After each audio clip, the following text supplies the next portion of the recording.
Pero promise, short time na ako dito.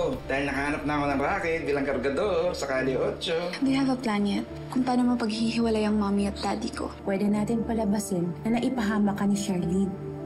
Look! Kaya kayo, iwas na sa kung ano at kung sino ang pwedeng makapagpahamak sa inyo. Sakay na sa loob ng auto. Welcome to your vacation! Ang alam nila, nawawala si Libby. Ano nangyayari? Ibalik mo na ligtas ang anak ko. Hindi ko naman alam na mawawala siya agad. Lola Julio, okay lang po ba? Diyan lang naman po sa labas, mabilis lang po. Sigurado, na-miss rin naman ni Xavier lumabas. Ma? Anak! Nay. Pwede po bang i-check sa CCTV? Sige po, ma'am. Ayun! Stop! Patay. Mukhang sira na naman ang CCTV doon. Dead end tayo. Ano? Where's Libby? Bigla na lang siya nawala. Lumiko, dumiretso. I told you not to bring her here. Sinisisi mo ako sa pagkawala ni Libby? Buti alam mo. This is so intense. Charlene, sabi mo sa akin, iingatan mo siya. Bakit mo siya pinabayaan? Tinawagan ko na ang kaibigan kong general. Na-track na nila ang cellphone ni Libby sa Maynila. Nawawala si Libby, nawawala ang anak mo. My God, sige. Bye-bye. Ate Leilani, si Libby po nakidnap. Sino pong kausap niyo? Sino to? Sagutin mo baka anak mo. Hello? Selby! Hinahanap ko si Mommy! At tagal niya akong iniwan doon ng mag-isa! Pabayaan na! Ma! Ina! Higit talaga Ma! ang babae yan! Ma! Hello, Manang? Andyan na po ba si Libby? Naku, Sir Justin. Wala po dito sa Libby. Nakidnap daw. Narinig ko kanina sa Sir Raymond, kausap niya yung kidnapper. Kidnapper? Nakidnap si Libby? Po, nag-aalala nga ako. Sana, please lang, huwag sasaktan yung alaga ko. Sige, Manang. Salamat.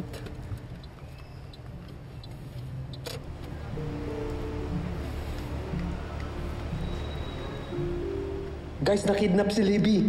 Is there anything we can do para makatulong?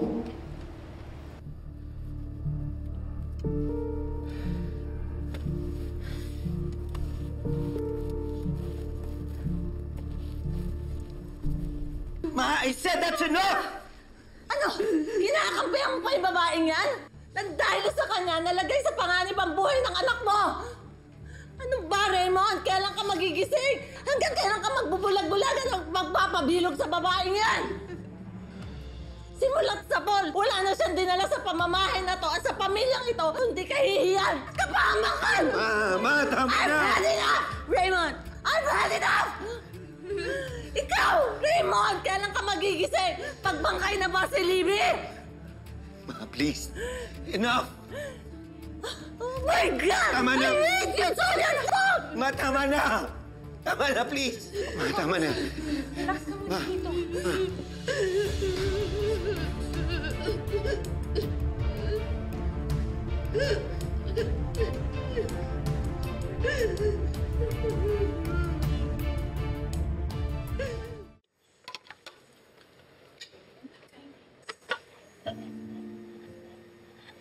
Malaya na nga.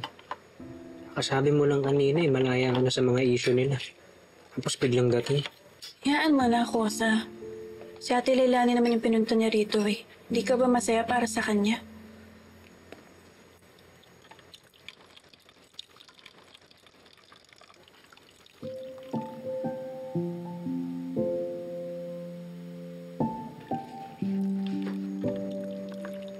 Ikaw yata halos sa'yo. Ha? Tingnan mo. Lampas na.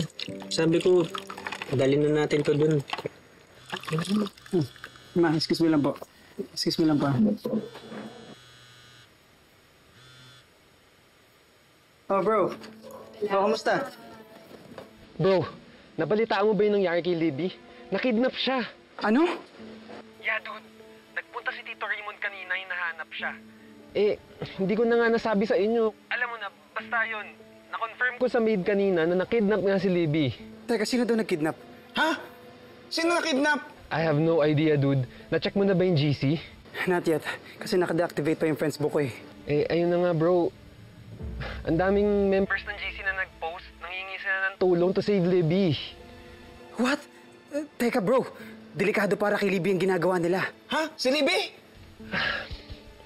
Yeah, dude, that's my reaction too. it's getting out of hand. I tried na ipabura sa kanila, but it's too late. Ang dami na nag-save and na nag-repost. Alam mo bro, update na lang kita mamaya, okay? Sige bro, balitaan mo ako agad ah.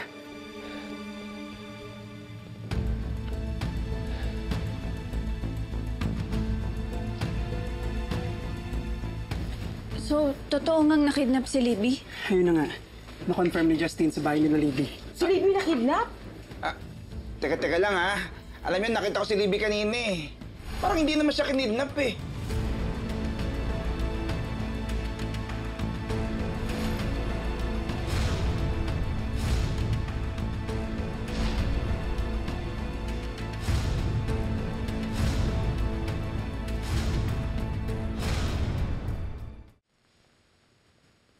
Grabe. Nagutom ako sa ginawa natin.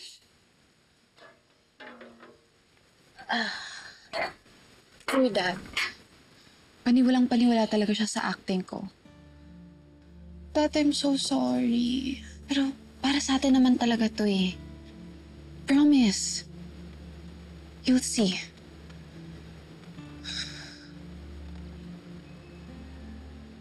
Sige, tita. Hinggitin mo pa ako dyan sa phone mo. Tita Jenny, can I borrow your phone? Gusto ko lang kasi i-check yung socials ko eh. If hinahanap na ba ako ng friends ko, you know. Please. Ayan. Thank you.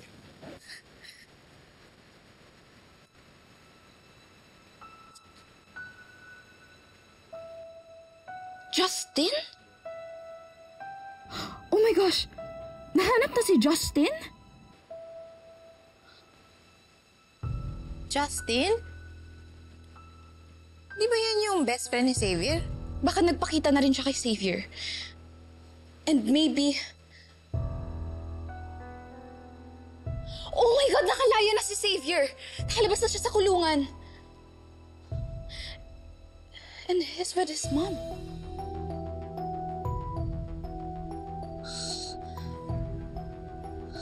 Hindi lang nanay niya. Look. Princess?